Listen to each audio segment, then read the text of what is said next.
What happens if the window was closed today and Alexander Isak fails to join Liverpool? What will happen next, since he has given his strongest stance that he will never play for Newcastle United ever again?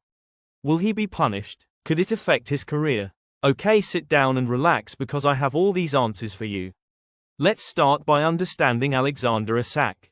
Isak started his professional career with AIK in 2016, becoming the youngest ever goalscorer. He then moved to Borussia Dortmund in 2017, where he also won the DFB Pokal. He spent a successful loan spell at Willem II in the Netherlands, scoring 13 goals in 16 league appearances. In 2019, Isak joined Real Sociedad in Spain, where he won the Copa del Rey in 2020. He joined Newcastle United in 2022 for a club record fee, reported to be around £63 million, becoming a key player for the team, and signed a contract until 2028. What makes Liverpool's bid so crazy for Alexander Isak? Alexander Isak's outstanding qualities as a forward include his excellent finishing, ability to find advantageous spaces in the box, and strong hold-up play. He's also noted for his pace, intelligent movement, and versatility, allowing him to adapt to different game plans. Here's a more detailed breakdown. Finishing: Isak boasts a high shot conversion rate and is known for scoring crucial goals in big matches. He is particularly effective in close-range situations, with many of his goals coming from within 10 yards of the goal. He also scores with his head, showcasing his aerial threat. Movement and positioning: Isak excels at finding advantageous positions in the penalty area, often pulling away from defenders to create space for himself and teammates. His runs into the box are well-timed, making him a constant threat, perhaps the reason Liverpool reportedly bid £110 million for Alexander Isak, but the bid was rejected. If Alexander Isak doesn't join Liverpool before the transfer window closes, he will likely remain at Newcastle United, despite his reported desire to leave.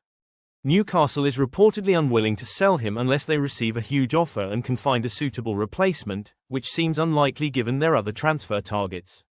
This could lead to a difficult situation for both the player and the club. Newcastle is in a tough spot.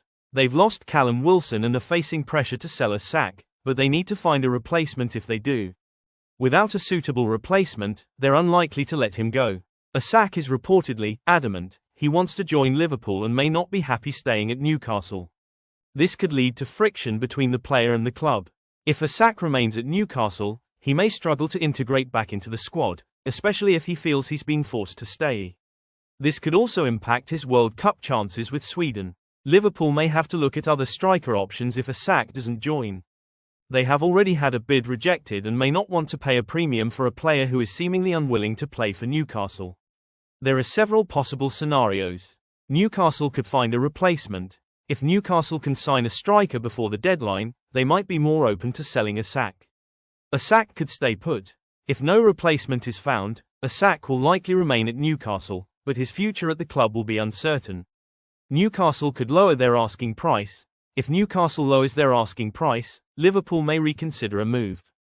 Other clubs could enter the race. Other clubs with financial power, like PSG, could potentially enter the race for Isak.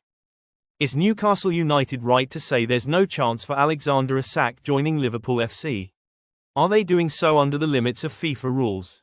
Yes, players can be forced to stay at their current club even after being approached by other clubs. This usually happens when a player is under contract and the selling club refuses to agree to a transfer, or if the player is unwilling to move despite interest from another club. Players are typically bound by contracts with their clubs, which outline the duration of their employment and the terms of their agreement. If a player is approached by another club, a transfer can only occur if both the selling club and the buying club agree on the terms of the transfer, including the transfer fee. If the selling club refuses to sell the player, or if the buying club cannot meet the selling club's demands, the player may be forced to remain at their current club, even if they desire a move. Even if the clubs agree on a transfer, a player might refuse to move if they are not interested in joining the new club, leaving them with no choice but to stay with their current team. Players can submit transfer requests to indicate their desire to leave, but this does not guarantee a move. The club still has the right to refuse the request, particularly if the player is under contract and the club does not want to sell. In some cases, submitting a transfer request can lead to financial penalties for the player if it's deemed a breach of contract. FIFA regulations on the status and transfer of players state that a contract between a professional and a club may only be terminated upon expiry of the term or by mutual agreement. To this moment we don't know what will happen until the 1st of September when the window will happen.